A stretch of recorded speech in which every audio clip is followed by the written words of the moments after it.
Good evening, everybody, and welcome to Online Darts. We are here for the Fallout Bar and what is evening 6, I do believe. The first of the two quarterfinals were played this evening tonight at the Winter Gardens.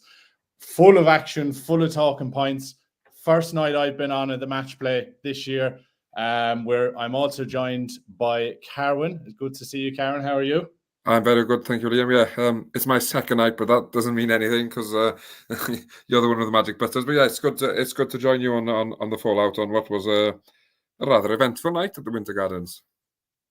Yeah, it certainly was an eventful night. So just as a pre-warning, I'm in charge of the buttons tonight. That hasn't really happened before, so anything can happen. But look, what we are going to do is we're going to dissect all of this evening's action. It's good to see people in the chat room. So if you have any comments to put in there throughout the evening or any predictions as we're going through, make sure and get them in there. I'm sure we'll try and get around to everyone. So that will be brilliant if you can contribute as we are going along. So like we said at the beginning, Night 6 of the Winter Gardens. I can't believe we're already we're over halfway through now. What has been an action-packed week. Is always one of the biggest tournaments on the calendar, one of the major tournaments in the PDC. So look, without further ado, we will start to analyse the action and tonight's action. So the first quarterfinal we had was James Wade. He took on Ross Smith. So James Wade obviously beat Danny Noppert and Nathan Aspinall, defending champ, on the way to the quarterfinals. And Ross Smith also took out Josh Rock and Gurren Price. So, Carwyn, your initial reaction to the first quarterfinal between Wade and Ross Smith? I think the biggest surprise for me was the fact that James Wade won. I think a lot of people, especially in the chat last night, and both Dan and myself also said that we expected Smith to do it, and not comfortably, but sort of a 16-12 victory. But fair play to James Wade. He's sort of once again rolling back the years, and he's sort of backing up what he's saying in all these post-match interviews, that don't forget about me. I've done this, I've done that. I'm one of the biggest winners, number of wins in the PDC history. Sort of let me do my thing, and he sort of does his talking, and I think in what was sort of a good quality match in terms of averages, he just seemed to always be in control. And even though it's sort of 5-4, it got quite close early on in the match. But once Wade found that next gear, he just sort of reeled a few legs off on the trot and took control of the quarterfinal, really. Yeah, I mean, it's funny you say that, control as well. And I always felt James Wade was in control. And I feel like he's been in control really since the first start he's thrown here at the Winter Gardens this year. I mean, for me, I watched it there, and Ross Smith, he raced out the traps, 114 average, and I'm thinking, oh, this was the Ross Smith I expected him to turn up. To be honest, before the match, I would have probably backed Ross Smith, even though Wade has had a great tournament now. But look, after that first session, I mean, Wade really took control, didn't he, Carwyn? I mean, like, it was all Smith in the first session. I think he averaged 114 in that first session. But from then on, Wade really did take control, like you said. Yeah, and he sort of, I know he's been around long enough. He's not one to panic. He's not going to panic. He'll just do the James Wade thing, and between that sort of 80 and 130, if he gets a chance, he takes it, and he'll reel off leg after leg after leg. And I think what helped him tonight, and what probably he needed, was the 180s, because we sort of know that Ross Smith is a prolific scorer, and once he starts finding the treble, he can reel off 5 180s in 5 consecutive legs. But Wade kept up with that, and even outscored him on the 180. And for me, that was the big thing, because we know how well James Wade can play. We've seen it this week, let alone what he's done previously in his career. But for him to be able to out 180 Ross Smith, I think was massive. And sort of, it's just another reminder, isn't it? We've sort of seen it recently with Gary Anderson. Just don't forget about those. I won't call them old, I'll call them experienced players, because they can still throw a dart. And James Wade is proving this week that there's life in the, well, I won't say old dog, in the middle-aged dog yet again. And it's sort of somebody who's sort of seen his entire PDC career. I think he's only a few years older than me. As in, it's sort of it's good to see, because yes, the young darters, we all love to see these magical 110, 112 averages. But I don't know, there's some nice nostalgia about seeing James Wade making the back end of major tournaments. Yeah, exactly. And like you said there, I mean, I'm not sure many people would have predicted him to have more 180s in the match than Ross Smith. He was absolutely pummeling that triple 20. And look, I know we're kind of used to maybe ton 40s from Wade, but he really, I mean, 180 kept coming with him all the time. And I think Wayne Mardell had a good line in commentary the other night, and he said, there used to be a line, they say, you were in trouble when Gary Anderson started hitting his doubles, but he said you're in trouble when James Wade starts hitting his trebles. And that certainly has been the case throughout this tournament. I thought he was absolutely unbelievable on the 180s tonight. And really, I mean, that was just put Smith under so much pressure. I don't think Smith ever looked comfortable in the game. We've seen him up there against Price in the last round. He was confident. He was big celebrations. But I just felt even when he got the chances, he always looked under pressure. And I suppose when James Wade is on song, it's very, very difficult when you know he's going to take out them finishes. And then he starts scoring big. I mean, the pressure that he put Smith under tonight was a credit to Wade. And like you said, look, these middle-aged dart players, that well-chosen choice of words there, Karen. But it is just a bit of a reminder. And I know Wade keeps saying it in his press conferences, and we have a clip to show you in a short while of Wade's press conference this evening. But it just goes to show that when they get it right, maybe it's not as often as it used to be, maybe 10 years ago, in the case of, like you said, Gary Anderson or James Wade. But when they get it right, these boys know how to get it right. They've been there, they've done it. And I suppose, I mean, Wade is behind Taylor, maybe one of the most experienced players up on that match play stage.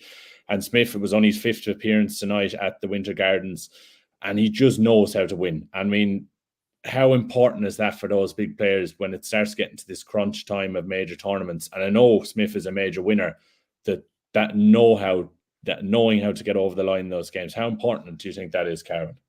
Oh, it's massive. And you sort of, obviously you need talent, you need skill, but you can't beat experience. As in, we could even look back to sort of Michael van Gerwen, Luke Littler, as in, crazily, in the first round of a major tournament, Michael van Gerwen wasn't favoured to win a game. As in, it's unheard of, really. But again, when the cards are down, these big boys, they know how to perform. And I wonder tonight as well, probably for maybe the first time in a long time, Ross Smith was quite a heavy favourite with the bookies at the quarterfinal stage. Now, I don't know if that played a part or was on his mind at all, because let's be honest, he threw the best part of 100 average himself. He didn't play bad.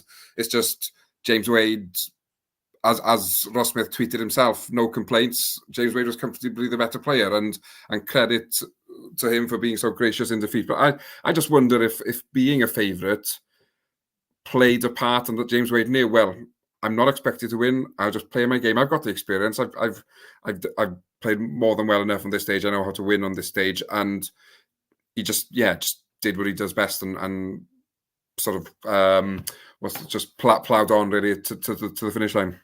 Yeah, he seems to have something about him this week, Wade. I mean, I know he just squeezed into qualification the last set of Pro Tours. He just seems to have something there at the moment that makes you think, oh, maybe Wade is back in business now. He seems determined. He was the aggressor up there this evening, and I must say, maybe Smith was. Maybe there was a little bit of. He was putting too much expectation on himself, being the favorite. Maybe that it's unusual territory for Smith to be the favorite in a major quarterfinal, especially against someone as experienced maybe as James Wade. But for me, look, the last couple of rounds, I mean, Wade, he's doing really well. 100 average again, 100 average this evening. It's not something we're used to seeing regularly from James Wade. Usually he's around 90, between 95 and 100. He hits the finishes that we know he'll be well above 40%. But I mean, if Wade is averaging 100 and he's as good as we know he can be on those doubles, he's going to be very, very difficult to beat. And look, we'll discuss the him progressing to the semi-final a little bit later. What we're going to do now is going to show you a clip from James Wade this evening. In the top, in my opinion, I should be inside the top 10. It's not about I've got my mental problems that I've got, with the ADHD and bipolar, but it's gone far deeper than that, physical problems as well. So I believe I should be inside the top 10. Unless I'm inside that top 10, I feel like I'm underachieving. But by God, there's some bloody great dart players about now. There really is some real good dart players, and there's also some very average dart players doing very, very well. And I just concentrate on the average ones. I leave the special ones to do what they do, and I can upset them. But the average ones, I'm after you. I'm supposed to be a good boy with this interview. I disagree with what Dimitri does. I disagree with it to wholeheartedly. Luke Humphries, though, is a world-class player. He's a world champion, and he just plays darts. All of this stopping, standing back. You're all laughing and smiling, You all know what you think of it. So I'm going to say I don't think there's need for it. But if that's how he needs to play the game and that's how he wants to play the game, there's no rules in it. He's a lovely kid as well, So it amazes me when he goes up there, he does all that stuff. It's a bit beyond me. But then also I'm a bit old-fashioned and a bit boring. And so we will see who wins. I think it'll be a really close game. I really do. The more I think about it. Now, Karen, what do you make of that? Well, it's interesting. I liked the first half of the interview, a bit of fighting talk. I think sometimes you can sort of feel James Wade might be a bit guilty of just resting on his laurels and taking the rankings as they come. But saying he should be a top 10 player, well, we'll prove it then. As in, this week he's doing it, but he needs to back it up then, isn't it? And I think if anybody can get back up to the top 10, it probably is James Wade, as in he's playing well enough. There's probably a chunk in the 10 to 20 ranking brackets that aren't producing world-class stats at the moment that are probably going to be slipping down the rankings. And Wade's doing well. He'll obviously pick up a lot of ranking money this week, so he will be climbing. But it's all well and good having a purple patch. What you need really, as we see with sort of the top 6, the top 8, is they'll have a 6-month and 8-month purple patch where if they're not winning tournaments, they're making semi-finals, they're making finals, and that really is the difference probably between the top 10 and the rest in the top 32. With regards to what he says about Dimmy, I wonder if he was maybe poking the fire before that match had finished and potentially trying to wind Dimmy up, I guess, and see how he'd react if he would get through. But I think yes, a lot of comments on social media seem to be directed towards Dimmy's pace and not understanding why he's done it. And I guess Wade, despite saying he's going to be a good boy, voiced his opinion. And I think that's the thing with that, as in, yes, a lot of the top players, they are in a tight group, but they're also fighting individually, and they obviously they want to gain any sort of advantage where they can. Yeah, look, I mean, it's interesting that he said he should be back in the top 10. I mean, he was in the top 10 for an awful long time. It's kind of unusual, maybe the last couple of years. I mean, not too long ago, I think he was number top 3, top 4 in the world until a couple of years ago. So it has been quite a slide for James Wade. He always seems to manage to stop the slide at the right time, James Wade. That's credit to him. And look, I mean, Kevin says there, Wade loves being an underdog, seems to bring the best out of him. And I suppose, like we mentioned, Gary Anderson earlier on, James Wade, even Michael Van Gerwen in this tournament, they've been written off recently. These big players, this experience in it, and it seems to annoy them a little bit. And maybe that they need that just to get the fire burning a little bit, and just start moving again and getting back on the practice board and moving back up with the rankings. we will move on to the second quarter final. I know James mentioned and has mentioned quite a few things in his press conference over the last couple of days, which have made for interesting reading. He mentioned Dimitri Vandenberg. So that was our second semi-final of this evening. So Dimitri Vandenberg took on the world champion, world number one, Luke Humphries. Dimitri Vandenberg beat Schindler in the first round and Johnny Clayton in the second round, where Humphries knocked out Ricardo Petretsko and Stephen Bunting, respectively. So Dimitri Vandenberg, going down 10-16 to Luke Humphries. Was there much of a surprise for you in this one, Carwyn? I think I predicted 16-12 last night to Luke Humphries. But as the game sort of went on, it became clear that it could have it could have gone either way at one point, as in Humphries seemed to run away with it at the start, then from 3-0 up found himself 4-3 down, and then they sort of they held their throw a bit then. But yeah, I think it was after what was it? Yeah, 8-7, I think, wasn't it? And then Luke Humphries seemed to kick in to another gear. And for me, the sort of the clincher in what made me think that Luke Humphries was going to win, it was that the 22nd leg when he took out the 106. Vandenberg sitting nicely on 52 after the 180, I think, wasn't it? And then for Humphries to take out that 1-6, as in, you're not world champion, you're not world number one for no reason, as in, when you've got to find that finish, you find it. And yeah, I don't know, I just wish Dimmy would just play that, because he is a quality player, and the breaks he takes must put him off a bit as well, because I know he probably brings it into his routine and he practices, but yeah, I don't think he's doing himself justice, to be honest with you, because I genuinely think we've seen his best stats when he's been in full flow, when he's been in full motion, and for whatever reason he's decided to go away from that. And I don't know, I just feel like he's doing himself a disjustice, really.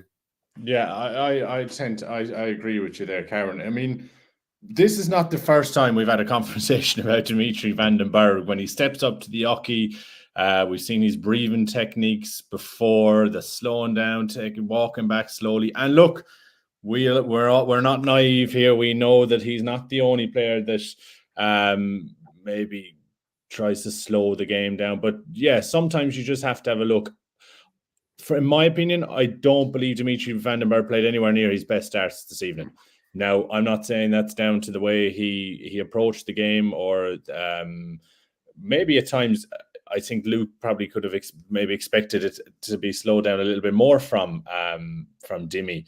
Look, I suppose, like you said, Luke Humphries raced out of the trap. He went into 3-0 lead, and I was genuinely worried for Dimmy at that point. I thought, oh, this could be bad, because the way Humphries has played so far this tournament, I mean, he just looked like he could have just run away with it. But both players seemed to struggle a little bit in the middle of this match, and Dimmy was kind of hanging in there, didn't really seem to deserve to hang in there. I mean, Luke Humphrey looked a little bit shaken in the middle of the match, which was it's just very rare that you see that from Luke Humphries. He's missed a couple of doubles, and it was unusual, really, wasn't it? Yeah, and I don't know if maybe he wasn't expecting to go into a 3-0 lead, and not that he took his foot off the pedal, but sort of found himself in a position where he didn't expect, and from there, sort of let Dimmy back in without thinking about it. But even when he does seem to go missing for a few legs, I feel that Luke Humphries is at a place with his game at the moment. He knows when he turns it back on, he'll run away with it again. He'll race into a 3-4 leg lead, having only thrown 60, maybe 70 darts on a bad leg, and I think that's what's the impressive thing for me at the moment is the way that he just, almost like a tap or a switch, he'll find it, something will happen, he'll click back into it, and from not being able to hit a treble, he'll hit 3 140s and take 81 out in 2 with an 11 data, and that's the sort of the form he's in, and what makes him so dangerous is that you think you've got him on the ropes. You think, because from 3-0 up to 5-4 down, Dimi must have thought, right, I've shaken him, I've got him here now. But then no, he just gets back into his rhythm, gets back into his routine, and Humphries himself then deals off a few more legs again, and he's just, I really like him, and I as I said before, I think what is probably unfair on Humphries is the fact that despite being world champion, world number one, he's not been the most talked about player. But on a positive spin to that, it could benefit him in the long run because he's not being talked about. He's not being dragged from pillar to post for interviews. He just gets on with his darts, and while all the headlines are on Luke Littler, he can just sort of do what he does best, which is win darts matches. And he's not in a bad place at the moment, really. He's in the way he's playing, and the sort of the close team he seems to have around him. He seems to be in a very good headspace. Yeah, and look, I mean, I know Dimi alluded to that. I mean, it has been the Luke Littler show since, I mean, he literally burst onto the scene as a 16-year-old. I mean, that's been well documented over the last couple of months. And we've seen world champions in the past, or players that have won a world championship have struggled. I mean, you look at the likes of Michael Smith, Peter Wright. I mean, the year after, it's a tough slog with the media and everything that they have to endure. I mean, it's a lot of pressure on being world champ. So, I mean, like you said, he could, it seems to be benefiting him that he's kind of gone under the radar a little bit. You mentioned that's 22nd leg in the match, and we can't not reference, I don't know, would you call it needle? Was it a bit of a celebration? So, like you said, Dimi bangs in the 180s, left on 50-odd, 52. And Humphrey, and there's a little bit of a shoulder roll, a bit of a celebration from Dimi, as we've gotten used to with Dimi. And all of a sudden, I mean, if there's one player now, if he'd have taken out a big shot, and I'm all for players celebrating, bang, Humphries takes out a Tom Plus finish, does a little bit of a shoulder roll as well. I mean, they were like boxers in the 12th round of Tyson Fury with a shoulder roll there at one stage. And I mean, Humphries really just ran away then. I mean, that for me, the confidence of that celebration, and just to go, hold on now, I'm the world champ, world number one. I'm going to show you who's boss. And for me, that was the match done then. Humphries literally was brilliant for those last couple of legs, and he ran away with it, really. Oh, definitely. And I think Dimi probably won't admit it, but that 106 hurt, I think. He's hit the 180 to leave 52. He's thinking, right, I can get back level pegging here. And it's then a best of 9 but we're back on throw. And yeah, that 106. I know Humphries took a few checkouts out throughout the game when Dimi was on a finish. But yeah, that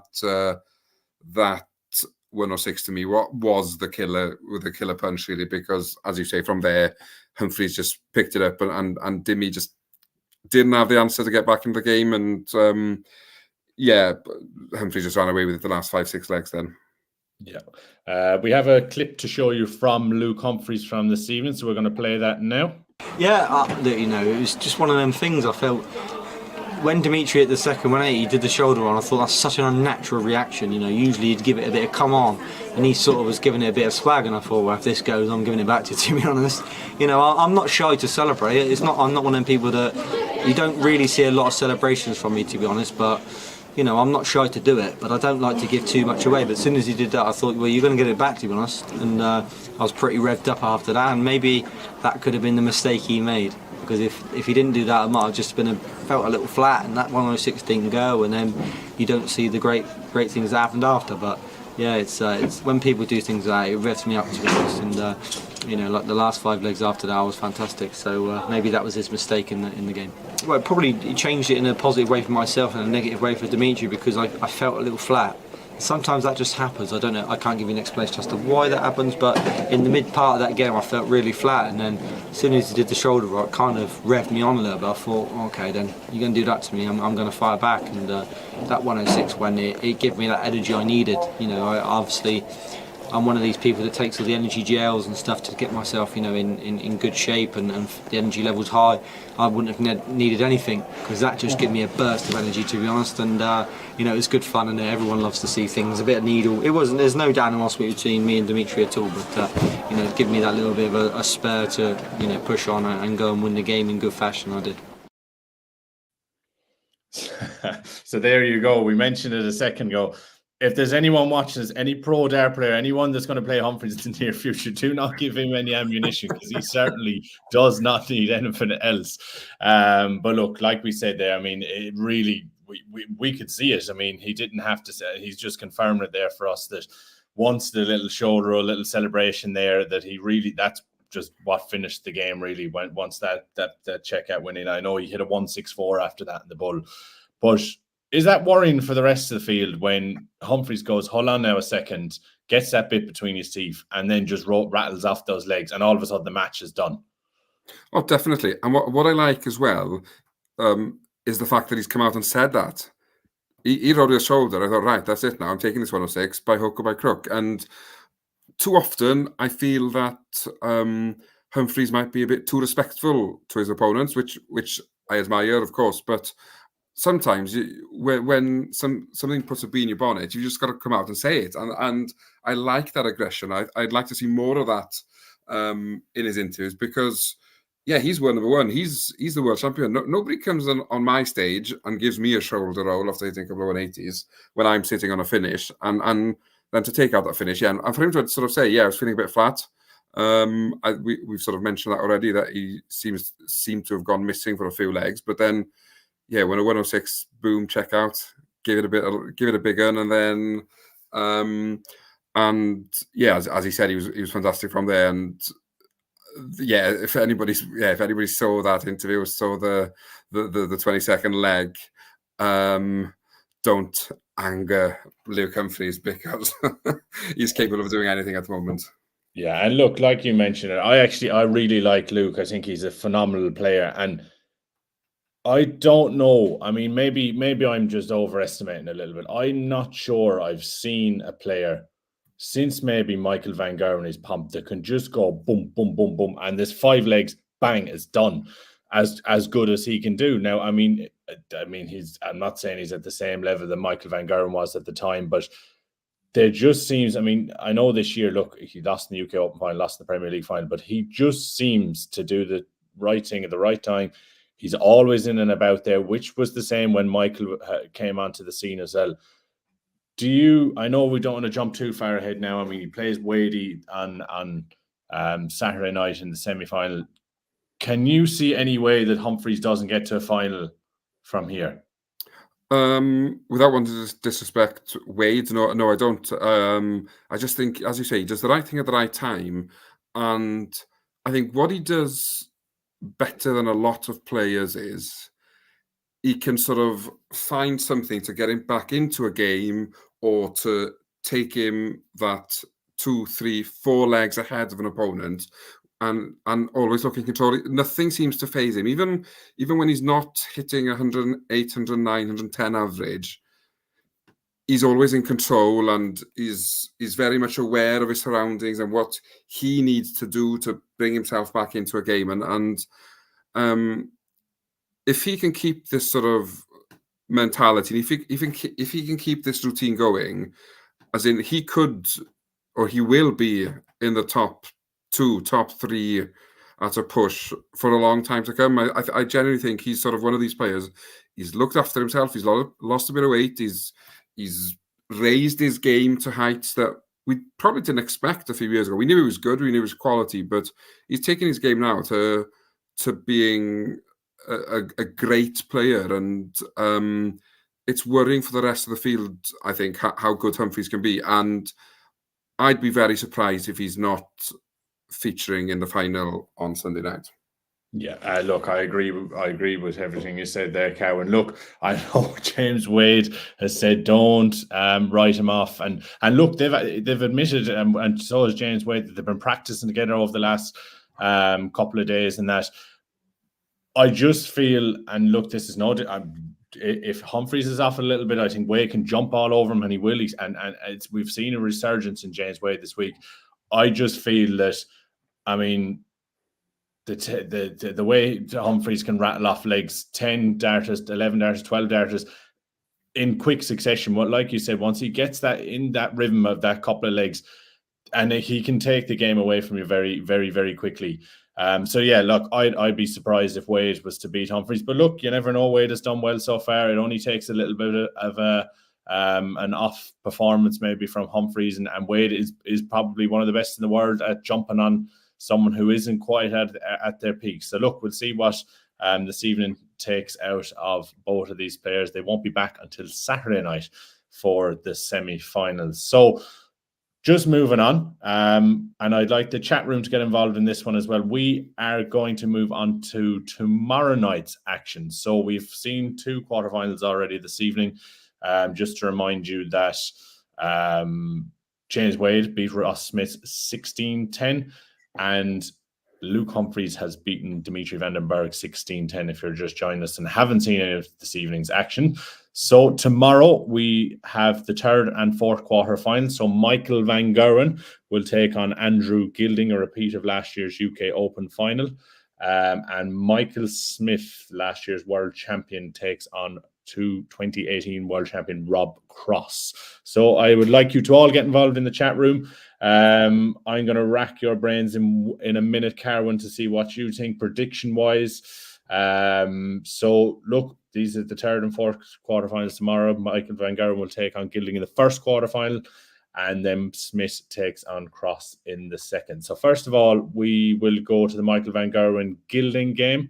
Do you reckon it's going to be a repeat of the UK Open last year, Karen, or can you see Michael Van Gerwen getting revenge for that one? I know Michael Van Gerwen was very respectful of Andrew Gilding in his interview last night, and sort of said how much of a good player he is, and obviously I think he made a mention of the UK Open final. But I just think Michael Van Gerwen, he seems to be another one this week who's come here as a man on a mission, wanting to get his name back in big lights, because obviously he's been mentioned, of course he has, but he's not the dominant force he was a couple of years ago, and he's desperate to put that right. And I think it could be quite comfortable for MVG, if I'm honest. I think unless Gilding pulls out a 103 average, he's going to struggle, and I'm going to go for a 16-10. I think I'll continue the 16-10 pattern, the quarterfinal win for MVG. That's interesting you say that, because I also had 16-10 written down. Now we didn't discuss this beforehand, so it was 16-10. So we're not just going all in on a 16-10 win. Yeah, look, for me, it's a little bit of a shorter format in the final for Gilding. And look, I know Gilding with his pace, he's not a fast player by any means. I feel like that will frustrate MVG. I feel like he doesn't really particularly like slow players. But look, he's been around the block long enough. He has said it himself. If I can't get past that, then he doesn't deserve to be there. I just feel like, look, Van Gerwen hasn't been at his best, but he's got the bit between his teeth a little bit. He's trying to get something going this week. We've seen that in his win over Littler, in the big win over Littler in the first round as well. So I'm going to go with 16-10 to Michael Van Gerwen. I expect him to be in the semi-finals, although I do expect Gilding to win quite a few legs. I wouldn't surprise me if it went a little bit tighter. Fair play to Andrew Gilding. I think the last year or two he's been absolutely phenomenal, and he's done really, really well to get himself up those rankings. So fair play to Gilding, but I think MVG will have too much for him. Just going to the chat room. So we have 16-8 to MVG. Malik, you reckon 16-11 to MVG. Preston 16-10 to MVG. So, I mean, it's fairly unanimous that MVG, between the chat room and ourselves, that MVG will be victorious tomorrow evening. So we will wait and see. That's the first of the quarterfinals tomorrow evening. starting at 8 again. So moving on to the second, and I reckon this is going to be a little bit tighter to call. So chat room, what do you all reckon again? So Karen, I'll give you first punt on this one again. Smith v Cross. I think this is probably the toughest quarterfinal to call, as in, I know I got the Smith-Wade result wrong, but you're a brave man going either way in this game. I think I just think Cross has something about him. He's ever since I think he sort of ran out of opportunities to make the playoffs of the Premier League, and he said, "I'm just here to win money." I feel like something changed in his attitude towards darts, and he seems to be loving darts and loving playing darts and loving being up on that big stage. And and Smith, I know he put a big performance in against Gary in the first round, but he wasn't quite as prolific against Dobie. So I think I'm going to go. I did predict Humphries Vandenberg to go to overtime, so I might do that for Cross and Smith, and I'll go 18-16 Cross. That's very interesting. And look, the chat room is rather split as well. Preston has gone Smith 16-13. Video Smurf has gone 17-15 to Cross. Malachi Smith 16-14. Kevin has gone Cross. So we're quite split there in the chat room. I'm going to give you my prediction. Look, I think Cross is one of the most underrated players in the world, and I really rate Cross. And I think every year he goes on a big run. Maybe this will be at the match play, maybe it won't be. But I just like what I see from Michael Smith, and I think when he gets in his groove, I just feel like there's not many players that can take him out. And I feel like he done a job over Gary Anderson. He's looked good so far. So I'm just going to go. I'm not going to go extra time, even though I'm tempted to. I'm going to go Michael Smith to win 16-14. But I personally, I'd be shocked if it wasn't close. I think it has all the hallmarks of a really close game. But I'm just going to go Smith. I just feel like Smith and Humphries after the World Cup and how they done so well together, feel like might be on a little collision course to meet in the final. And I don't think anyone would complain if they did, because that would certainly be an absolutely brilliant final. But look, I'm going to go Smith 16-14 to beat Cross in the final semi-final tomorrow. So look, chat room, if you have any other questions before we go, I'm just going to ask you, Carwin, before we go. Maybe you're on before the weekend. I don't want to spoil it, but just up until now, what has been your standout at the World Matchplay so far, and what have you made of it as a tournament as a whole?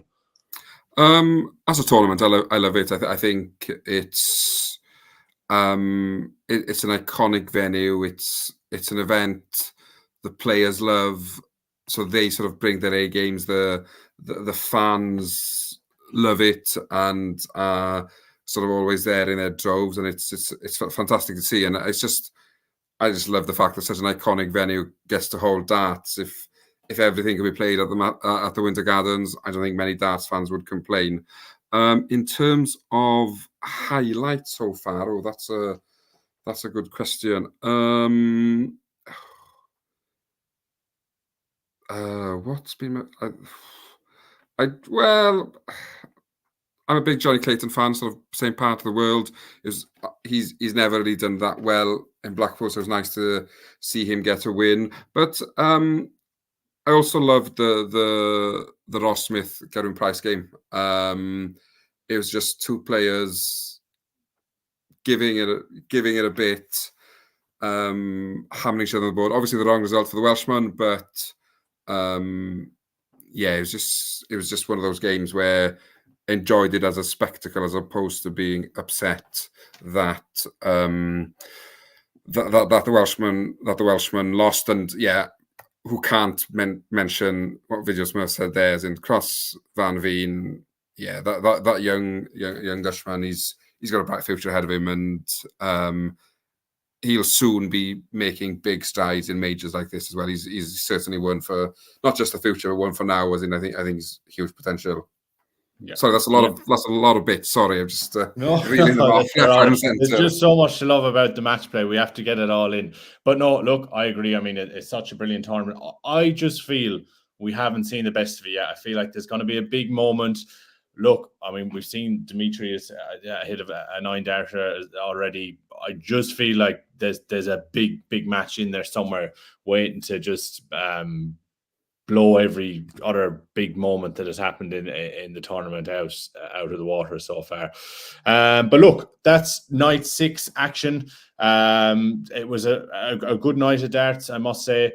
Like I said, the best could be yet to come. We have 2 quarterfinals tomorrow, so we will be on again, or some members of the team. I'm not quite sure who's going to be on yet tomorrow, but we will be here anyway for the Fallout Bar tomorrow evening again. So, Carwyn, thank you very much for joining me this evening. It was a pleasure to be in your company.